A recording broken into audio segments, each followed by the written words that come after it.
Good morning students.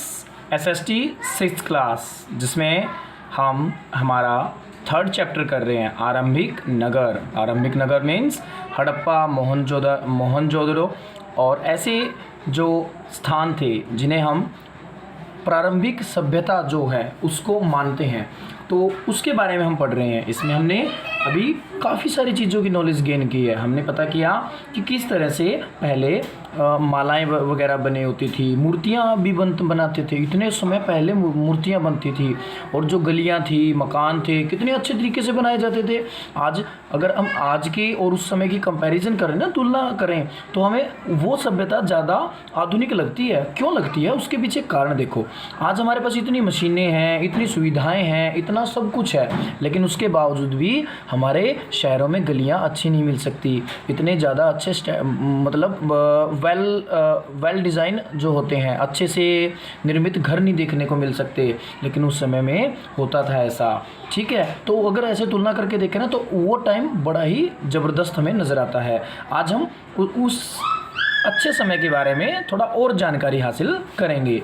आज हम करते हैं कच्चे माल की खोज में। कच्चा माल क्या होता है? देखो, कच्चा माल, आप खाना खाते हो, हम सब खाना खाते हैं। जैसे हम चपाती खाते हैं। अब चपाती किससे बनती है? चपाती आटे से बनाई जाती है, और वो आटा किसका होता है? गेहूं का होता है।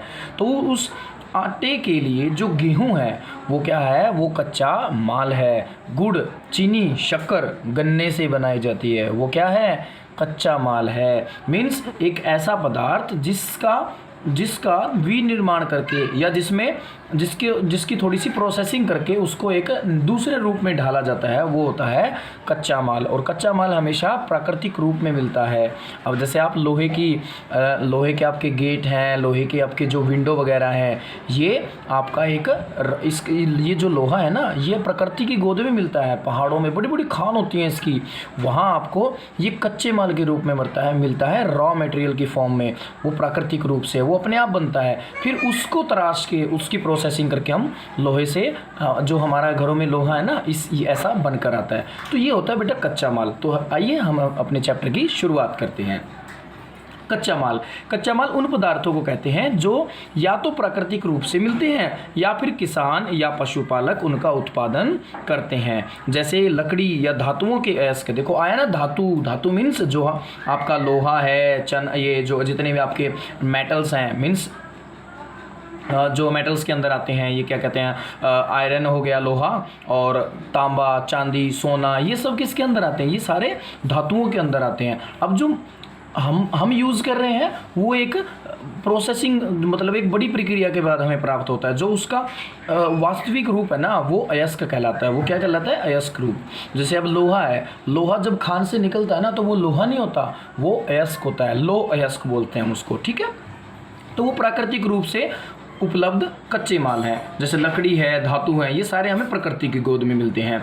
और जो हम पशुओं से प्राप्त करते हैं, जैसे ऊन वगैरह है, और किसान हमें गेहूं प्रदान करते हैं, बहुत सारे अनाज, फ्रूट्स प्रदान करते हैं, तो वो सारे किस में आते हैं? वो इसके अंदर आते हैं, कच्चे माल के अंदर। इनसे फिर कई तरह की चीज़ें बनाई जाती हैं। देखो, बनती है ना कई तरह की चीज़ें। मिसाल के तौर पर किसानों द्वारा पैदा किए कपास को कच्चा माल कहते हैं। अब जो कपास है ना, वो कच्चा माल है। जब उसकी कताई बुनाई करके कपड़ा बन जाता है, वो उसका एक नया रूप हो जाएगा। हड़प्पा में लोगों को कई चीज़ें वहीं मिलती थी। हड़प्पा में लोगों को कई चीज़ें वहीं मिलती थी, लेकिन तांबा, लोहा, सोना और चांदी, बहुमूल्य पत्थर जैसे पदार्थों के लिए वो कहाँ जाते थे? दूर दूर से आयात करते थे। देखो, दो शब्द होते हैं बेटा, एक तो आयात और एक मैं लिख के दिखा देता हूँ, निर्यात। देखो, दो शब्द कौन कौन से होते हैं? आयात, और दूसरा शब्द होता है निर्यात। थोड़ा सा अच्छा सा लिखा गया शायद, लेकिन आप समझना, निर्यात। अब देखो, आ का मतलब हमारे देश में या हमारे राज्य में या हमारे घर में कहीं दूसरी जगह से चीज़ मंगवाई जाती है, वो तो होता है आना मतलब। ठीक है, वो तो हो गया आयात। और निर्यात मतलब हमारे जगह से सामान दूसरी जगह भेजना। जैसे चाइना से बहुत सारा माल आता था ना हमारे देश में, तो वो क्या होने लग रहा था? वो आयात था, इम्पोर्ट। और हमारे यहाँ से बहुत सारा माल कहाँ जाता है? विदेशों में भेजा जाता है, तो वो क्या है? वो एक्सपोर्ट है, निर्यात है। दोनों वर्ड समझ में आ गए, आई होप। तो देखो कहता है कि जो हड़प्पा सभ्यता थी ना, उनको लगभग ज़्यादातर चीज़ें तो कहाँ से मिल जाती थी, अपने आसपास से मिल जाती थी। लेकिन धातुएं हैं जैसे लोहा, सोना, चांदी या बड़े बड़े बेशकीमती पत्थर, इनके लिए उन्हें कहाँ जाना पड़ता था, इनके लिए उन्हें बहुत दूर दूर यात्राएं करनी पड़ती थी, और या फिर दूसरी जगह से आयात करते थे, दूसरी जगह के व्यापारियों से अपने यहाँ मंगवाया जाता था। ठीक है, जैसे और भी आगे इसमें दिया हुआ है, हड़प्पा के लोग तांबे का आयात संभवतः आज के राजस्थान, जिसे हम आज राजस्थान कहते हैं ना, उस एरिया से तांबे का आयात किया जाता था। मतलब तांबा कहाँ से मंगवाते थे हड़प्पा कालीन के लोग, राजस्थान के एरिया से। यहाँ तक कि पश्चिम एशियाई देश ओमान से भी तांबे का आयात होता था। जो पश्चिमी एशियाई देश है, मीन्स जो हमारे वेस्टर्न कंट्रीज़ हैं, वहाँ वेस्टर्न एशियन कंट्रीज़ है, वहाँ से जैसे जो ओमान है, वहाँ से भी तांबा निर्यात आयात किया जाता था। कांसा बनाने के लिए तांबे के साथ मिलाई जाने वाली धातु टीन का आयात आधुनिक ईरान और अफगानिस्तान से किया जाता था। जो जिस जगह को हम आज ईरान और अफगानिस्तान के नाम से जानते हैं ना, वहाँ से क्या आता था, वहाँ से टीन मंगवाया जाता था। अब ये टीन क्या करते थे, इस टीन को और तांबे को दोनों को मिक्स करके बनता था कांसा। ठीक है, जो हमारा ब्रोंज होता है एक तरह से, तो कांसा ये होता था। समझ में आया बेटा? तो कांसा क्या है, तांबे और टीन की धातु का मिश्रण कांसा कहलाता है। ठीक है, और ये हड़प्पा काल में कहाँ से मंगवाया जाता था, कहाँ से आयात किया जाता था, ये आयात किया जाता था मेनली अफगानिस्तान और ईरान से। उसके बाद देखिए इसमें क्या कहता है, उसमें कहता है कि सोने का आयात आधुनिक कर्नाटक और बहुमूल्य पत्थर का आयात गुजरात, ईरान और अफगानिस्तान से किया जाता था। सोना जो गोल्ड होता है वो कहाँ से आता था, कर्नाटक से आता था। बहुमूल्य पत्थर होते थे बड़े बड़े, वो गुजरात, ईरान और अफगानिस्तान के एरिया से आते थे। अब हम एक बात देखिए, अपने ईरान से पत्थर भी आने लग रहे हैं और टीन भी आने लग रहा है। ठीक है, अब उसके बाद कहता है, एक खास बात बताता हूँ सोने के लिए। सोना मीन्स गोल्ड, कर्नाटक। आपने एक दो साल पहले एक मूवी आई थी, उसका नाम था KGF।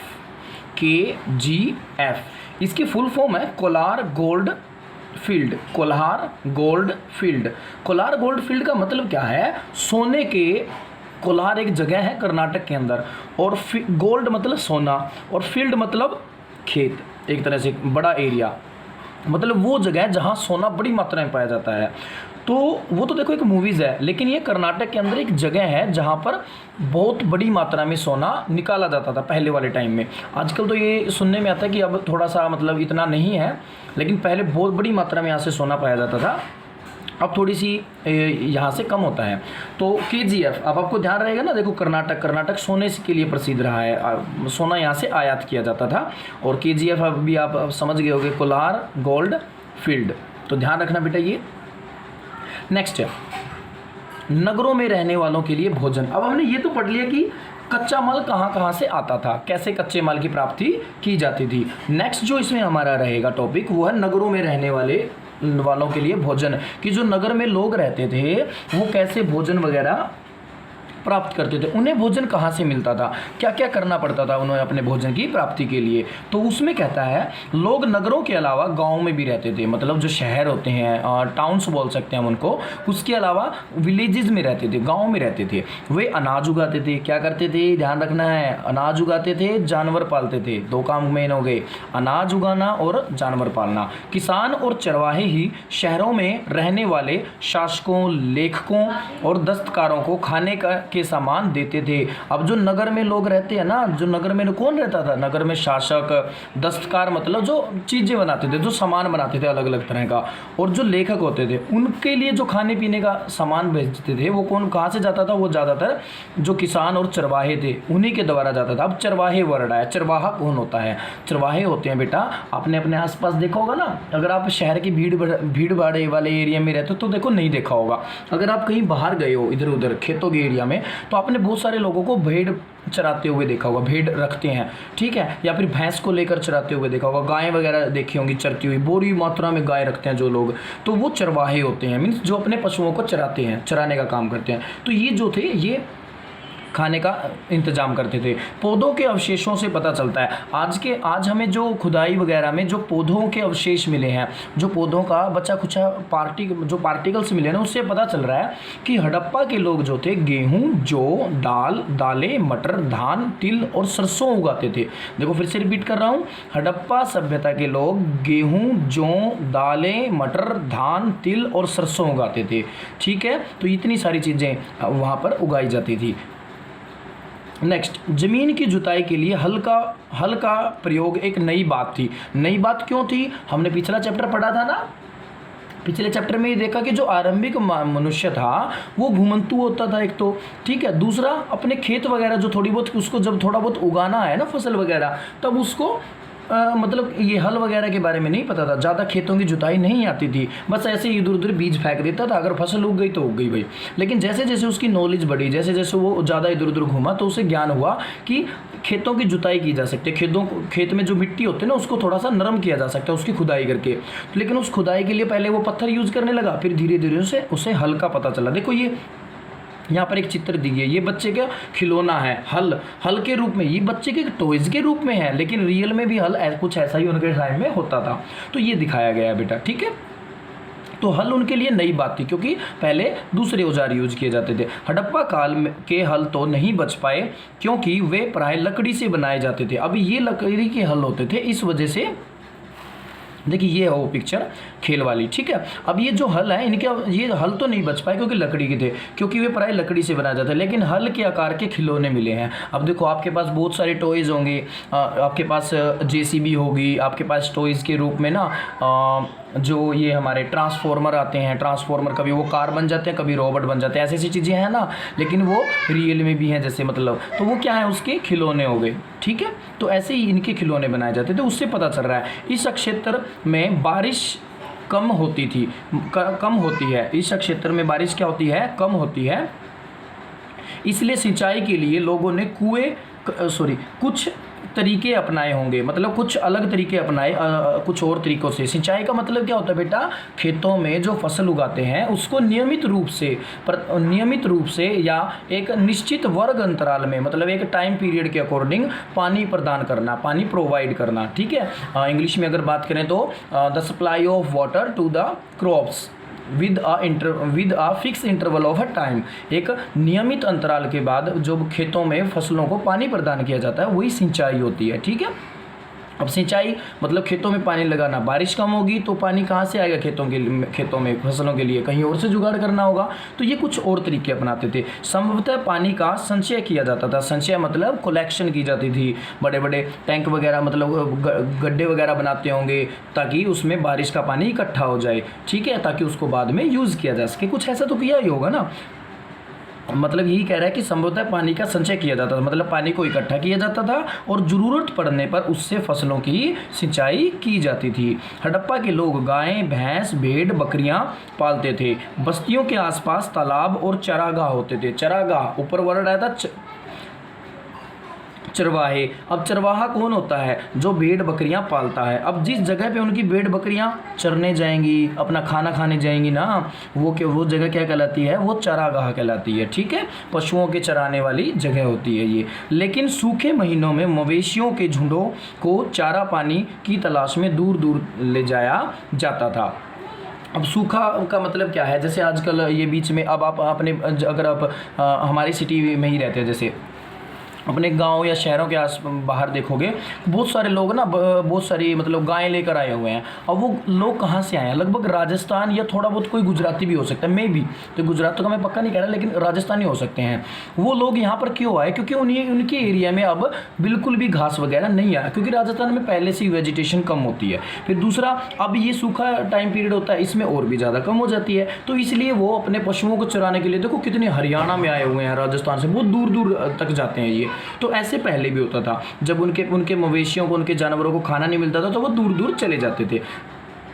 वे बेर जैसे फलों को इकट्ठा करते थे, मछलियाँ पकड़ते थे और हिरण जैसे जानवरों का शिकार भी करते थे। देखो बेर, आप खाते हो ना बेर, कभी कभी गली में बेचने के लिए आते हैं ना, ले लो बेर, फिर नहीं मिलेंगे फिर, लोकल में थोड़ा सा ऐसे यूज़ करते हैं, नहीं मिलेंगे फिर, ले लो ताज़ा ताज़ा बेर वरना हो जाएगी देर, कुछ ऐसे वर्ड मतलब यूज़ करके वो हमें बुलाने की कोशिश करते हैं। तो ऐसे ही यहाँ पर भी बेर जो है वो फल के रूप में खाया जाता था, मछलियाँ पकड़ी जाती थी, हिरण का शिकार भी किया जाता था।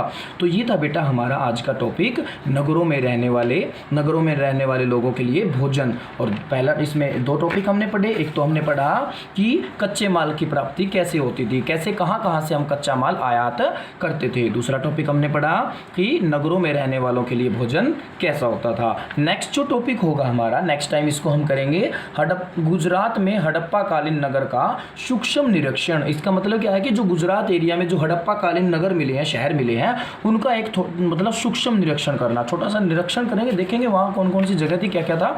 और उसी के साथ फिर इसमें एक और टॉपिक होगा सभ्यता के अंत का रहस्य, जिसको हम नेक्स्ट वीडियो में कंप्लीट कर लेंगे। और उसके कंप्लीशन के साथ ही हमारा ये चैप्टर बिल्कुल पूरा हो जाएगा। ओके बेटा, thank you, have a good day.